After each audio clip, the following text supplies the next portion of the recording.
समस्त मातृशक्तियों भाई बंधुओं सादर जय श्री कृष्ण। मार्गशीर्ष मास कृष्ण पक्ष की उत्पन्ना एकादशी का व्रत विधि पूर्वक करने से और इसकी पावन व्रत कथा को श्रवण करने से अश्वमेघ और वाजपेयी यज्ञ का फल मिलता है। सभी पापों का नाश होता है। जो भी मनोकामना होती है श्री हरि की कृपा से वह पूर्ण हो जाती है। तो मित्रों, आज आपको हम बताएंगे इस वर्ष 2023 में मार्गशीर्ष मास अगहन मास की उत्पन्ना एकादशी तिथि का व्रत कब रहेगा और यह व्रत आपको किस प्रकार से करना चाहिए। तो मित्रों, पूरे वीडियो को आप ध्यानपूर्वक देखेंगे तभी इसका संपूर्ण फल आपको मिलेगा। तो एकादशी व्रत भगवान विष्णु जी को समर्पित है। एकादशी तिथि पर भगवान विष्णु जी की विधि विधान से पूजा अर्चना की जाती है। हिंदू पंचांग के अनुसार मार्गशीर्ष मास की कृष्ण पक्ष की एकादशी तिथि को उत्पन्ना एकादशी कहते हैं। तो यूं तो हर माह तो एकादशी तिथि आती है, लेकिन उत्पन्ना एकादशी का खास महत्व होता है। एकादशी के व्रत को समापन करने को पारण कहते हैं। एकादशी व्रत के अगले दिन सूर्योदय के बाद पारण किया जाता है। एकादशी व्रत का पारण द्वादशी तिथि समाप्त होने से पहले करना जरूरी होता है। तो आइए अब हम जानते हैं इस साल कब रहेगी उत्पन्ना एकादशी, पूजन का शुभ मुहूर्त, विधि और व्रत पारण का समय क्या रहेगा। तो एकादशी तिथि 8 दिसंबर 2023 को प्रातःकाल 5:06 से प्रारंभ होगी और 9 दिसंबर को प्रातःकाल 6:31 पर समाप्त हो जाएगी। उदयात तिथि के अनुसार उत्पन्ना एकादशी तिथि का व्रत 8 दिसंबर 2023 को रखा जाएगा। तो उत्पन्ना एकादशी व्रत का पारण 9 दिसंबर को किया जाएगा। 9 दिसंबर को व्रत पारण का समय दोपहर 1:15 से दोपहर 3:19 तक रहेगा। पारण तिथि के दिन हरिवासर समाप्त होने का समय दोपहर 2:41 पर रहेगा। तो 9 दिसंबर 2023 को वैष्णव उत्पन्ना एकादशी व्रत है। 10 दिसंबर को वैष्णव उत्पन्ना एकादशी व्रत का पारण किया जाएगा। व्रत पारण का शुभ मुहूर्त 10 दिसंबर को प्रातःकाल 7:02 से प्रातः 7:13 तक रहेगा। तो पारण तिथि के दिन द्वादशी समाप्त होने का समय प्रातःकाल 7:13 पर रहेगा। तो उत्पन्ना एकादशी की पूजा विधि इस प्रकार से है। इस दिन प्रातःकाल सूर्योदय से पहले उठकर के स्नान आदि से निवृत्त हो जाएं। अपने घर के मंदिर में दीप प्रज्वलित करें। भगवान विष्णु जी को गंगा जल से स्नान करावें। भगवान विष्णु जी को पुष्प तुलसी दल अर्पित करें और इस दिन व्रत लेने का संकल्प लेवें। भगवान को भोग अर्पित करें। इस बात का विशेष ध्यान रखें कि भगवान को सिर्फ सात्विक वस्तुओं का भोग अर्पित करें। भगवान विष्णु जी के भोग में तुलसी दल जरूर सम्मिलित करें। तो ऐसा माना जाता है कि बिना तुलसी के भगवान विष्णु जी भोग ग्रहण नहीं करते हैं। इस पावन दिन पर भगवान विष्णु जी के साथ माता लक्ष्मी जी की भी पूजा करें। इस दिन भगवान का अधिक से अधिक ध्यान आदि करें। तो कभी कभी एकादशी व्रत लगातार 2 दिनों से हो जाता है। जब एकादशी व्रत 2 दिन से होता है तब गृहस्थ लोगों को पहले दिन एकादशी का व्रत करना चाहिए। दूसरे दिन यानी दूजी एकादशी को सन्यासियों, विधवाओं और मोक्ष प्राप्ति के इच्छुक श्रद्धालुओं को दूजी एकादशी के दिन व्रत रखना चाहिए। तो जब जब एकादशी व्रत 2 दिन होता है तब तब दूजी एकादशी और वैष्णव एकादशी एक ही दिन मानी जाती है। तो इस दिन श्रद्धा पूर्वक पूजा अर्चना करने के पश्चात उत्पन्ना एकादशी की यह पावन व्रत कथा श्रवण करना चाहिए, जिससे कि इस व्रत का पूरा फल मिलता है। तो कथा इस प्रकार से है। नैमिषारण्य तपोभूमि में 88,000 ऋषि मुनियों के लिए एक सम्मेलन का आयोजन किया गया था, जिसमें एकादशी की उत्पत्ति एवं महात्म्य के तथ्य को जानने के लिए सभी ऋषि मुनियों ने श्री सूत जी महाराज से निवेदन किया।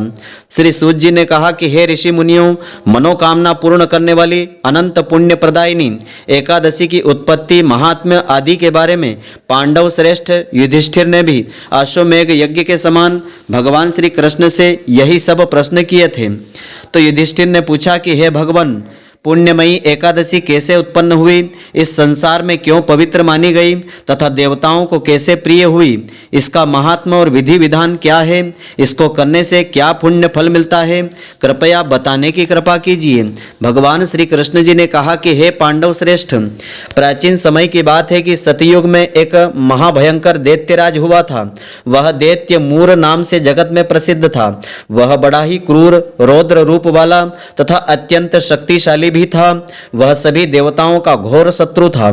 उस भयानक और शक्तिशाली दैत्यराज ने इंद्र, आदित्य, वरुण, वायु, अग्नि आदि सभी देवताओं को पराजित करके उन्हें देवलोक से बाहर निकाल दिया था। देवगण भयभीत होकर के पृथ्वी पर विचरण करने लगे थे।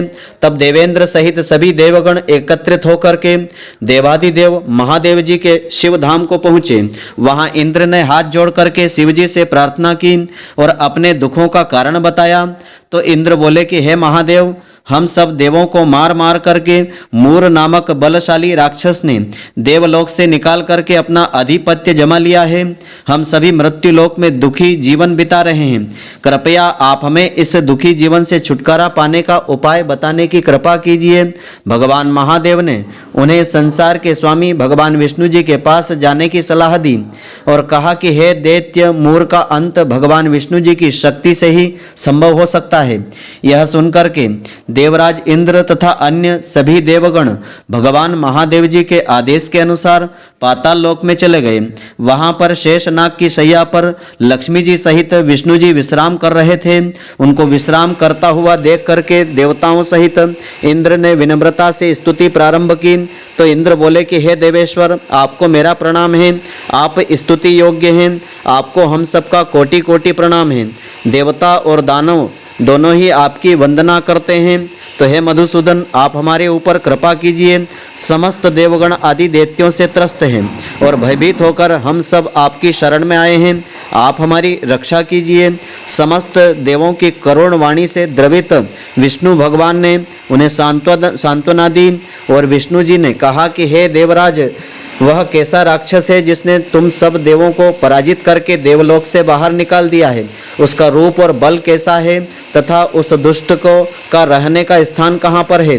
भगवान की अमृत तुल्य वाणी, मीठी वाणी सुनकर के इंद्र बोले कि हे देवेश्वर, प्राचीन समय में तालजंग नामक एक राक्षस था। उसी का दैत्य पुत्र मूर के नाम से जगत में विख्यात हुआ, जो चंद्रावती नगरी में रहता है।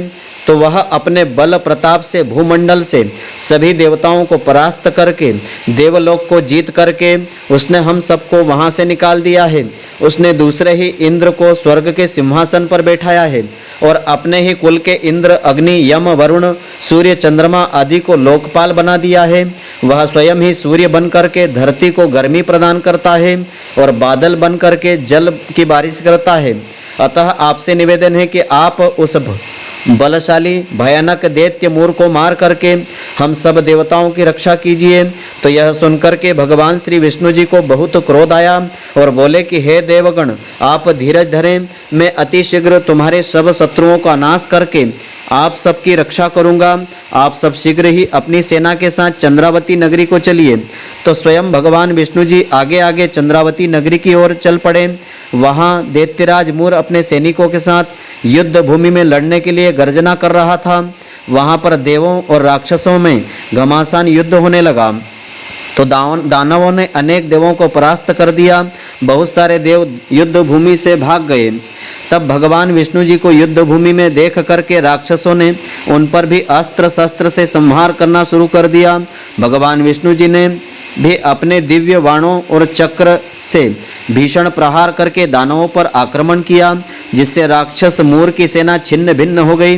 भगवान विष्णु जी ने असंख्य राक्षसों को मौत की नींद सुला दिया। तो यह देख करके दैत्यराज मूर भगवान विष्णु जी की ओर लड़ने को आया और युद्ध के लिए ललकारने लगा। यह सुनकर के भगवान विष्णु जी के नेत्र क्रोध से लाल हो गए। दैत्य मूर भगवान विष्णु जी पर प्रहार करने लगा। वह जितने भी बाण भगवान पर फेंकता था वे सब तेज प्रताप से पुष्प में बदल कर गिर जाते थे। भगवान विष्णु ने अपने दिव्य शस्त्रों से दैत्य मूर को मारने के लिए जिन जिन शस्त्रों का प्रहार किया था वे सभी उस दैत्य के तेज से कुंठित होकर के नष्ट हो जाते थे। तो इसके पश्चात भगवान विष्णु जी के सर्प रूपी बाणों और अनेक प्रकार के शस्त्रों का प्रयोग करने पर भी दैत्य मूर पराजित नहीं हुआ, परंतु भगवान के बाणों और अस्त्र शस्त्रों से दैत्य मूर का शरीर घावों से छलनी सा हो गया। जब दिव्य शस्त्रों से भी भगवान उस दैत्य मूर को न जीत सके तब परिग के समान बाहुओं से युद्ध करने लगे। भगवान विष्णु उस दैत्य से युद्ध करते रहे, परंतु वे उस दैत्य को न जीत सके। अंत में भगवान विष्णु थक हार करके विश्राम करने की इच्छा से बद्रिकाश्रम की ओर चल दिए। वहां पर उन्होंने सिंहावली नामक गुफा में शयन की इच्छा से प्रवेश किया। वह गुफा बहुत लंबी थी, जिसमें एक ही प्रवेश द्वार था। भगवान विष्णु उस गुफा में विश्राम करने लगे।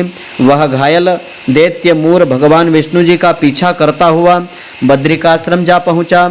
उसने भी उसी गुफा में प्रवेश किया।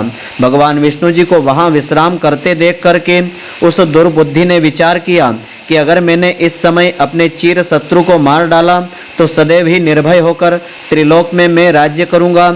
उसके इस प्रकार विचार के क्षणों में ही लुप्त सुप्त अवस्था में भगवान के शरीर के तेज से एक अत्यंत सुंदर तेजस्वी शक्ति संपन्ना एक कन्या प्रकट हुई, जो दिव्य अस्त्र शस्त्रों को धारण किए हुए थी।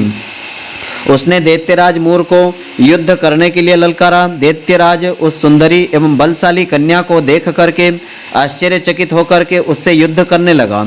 उस शक्ति संपन्ना एवं पराक्रमी देवी कन्या ने क्रोधित होकर के दैत्य मूर के रथ को नष्ट कर दिया, अस्त्र शस्त्र तोड़ डाले और उसको निर्वस्त्र निरस्त्र बना दिया। उस देवी कन्या ने उसे धक्का देकर के पृथ्वी पर पटक दिया। उसके बाद वक्ष पर पैर रख करके तलवार का वार करके उसका सिर काट दिया। दैत्य मूर सिर कटते ही पृथ्वी पर गिर पड़ा और मृत्यु को प्राप्त हो गया। तब अपने सेनापति दैत्य मूर को मरा जान करके सभी दानव पाताल लोक से भागे।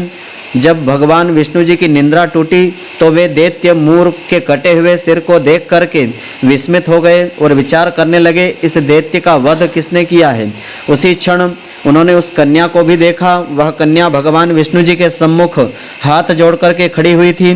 भगवान उस कन्या से पूछने लगे कि हे देवी, इस दैत्य को किसने मारा है और तुम कौन हो। कन्या कहने लगी कि हे देवेश्वर, मैं आपकी ही देह से उत्पन्न हुई हूँ। मैंने ही इस दैत्यराज को मारा है, क्योंकि यह युद्ध के नियमों का उल्लंघन करके आपके विश्राम के समय आपका वध करना चाहता था। यह सुनकर के भगवान विष्णु जी बोले कि हे कल्याणी, तुमने इसे मार करके देवताओं का महान उपकार किया है और सभी देवों की रक्षा की है। अतः मैं तुमसे प्रसन्न हूँ। तुम अपनी इच्छा अनुसार मुझसे जो चाहो वर मांग लो। मैं तुम्हें वैसा ही वर देना चाहता हूँ जो देवताओं को भी दुर्लभ होगा। वह कन्या हर्षित होकर बोली, प्रभु ऐसा वर दीजिए कि जो भी प्राणी मेरा व्रत उपवास करें उसके सारे दुख दूर हो जाएं और उसके पिछले समस्त पाप नष्ट हो जाएं। मैं समस्त तीर्थों से श्रेष्ठ तथा अपने भक्तों को मनोवांछित वर को देने वाली बनूं तथा मरणोपरांत वह स्वर्ग लोक को प्राप्त कर सके। मुझ में श्रद्धा रखने वाले और व्रत उपवास करने वाले निश्चित रूप से ही धर्म धन धान्य से भरपूर सुखी तथा समृद्ध रहें और सांसारिक सुख का भोग करते रहें। अंत समय में वे मुक्ति के परधाम को प्राप्त कर लेवें। तो कन्या के वचन सुनकर के भगवान विष्णु जी बोले, तथास्तु, ऐसा ही होगा।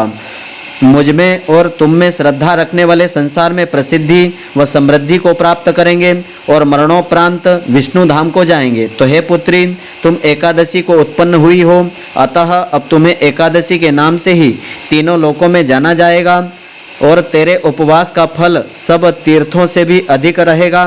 यह सब कह करके भगवान विष्णु जी अंतर्ध्यान हो गए और कन्या जो है उत्पन्ना एकादशी भी प्रभु के वचनों से अत्यंत प्रसन्न हुई। भगवान कृष्ण ने कहा आगे कि हे युधिष्ठिर, सब व्रतों में एकादशी व्रत का फल सर्वश्रेष्ठ है। सब तीर्थों से भी अधिक फलदायी एकादशी और का उपवास होता है। एकादशी व्रत और उपवासधारी के सब शत्रु भाग जाते हैं और वह मोक्ष को प्राप्त कर लेता है। उस पर आने वाले दुख विपत्तियों और बाधाओं को मैं स्वयं निर्मूल कर देता हूँ। तो हे युधिष्ठिर, मैंने तुम्हें एकादशी की उत्पत्ति, उसके व्रत और उपवास से मिलने वाले पुण्य लाभ के बारे में सविस्तार बतलाया है। द्वादशी से युक्त एकादशी सबसे उत्तम मानी गई है। एकादशी का व्रत करने वाले स्त्री पुरुषों को प्रातः स्नान करने के पश्चात सूर्य भगवान को अर्घ्य देकर के व्रत प्रारंभ करना चाहिए। उसके पश्चात भगवान श्री विष्णु जी का ध्यान करके पूजन अर्चन करना चाहिए।